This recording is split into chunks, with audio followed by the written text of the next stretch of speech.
حضرت جبرائیل علیہ السلام ایک دن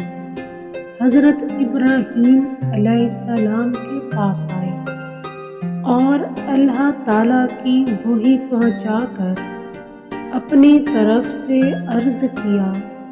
کہ اے خلیل اللہ، اگر میرے لائق کوئی خدمت ہو تو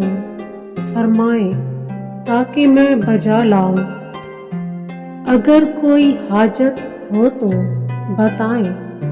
تاکہ اسے پورا کروں۔ اس حق آگاہ موحد خلیل اللہ نے جواب دیا کہ مجھے بلا شبہ کئی حاجتیں ہیں، مگر خدا کسی اور کا در نہ دکھائے۔ اے جبرائیل،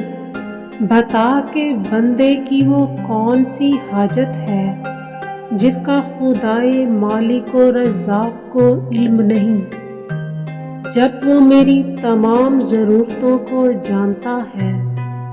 تو مجھے کیا ضرورت پڑی ہے کہ اپنی حاجات تجھ سے بیان کروں۔ جو ماں سوائے اللہ سے ناطا توڑ کر صرف اللہ سے لو لگا لیتا ہے، اس کو کسی کی پرواہ نہیں رہتی۔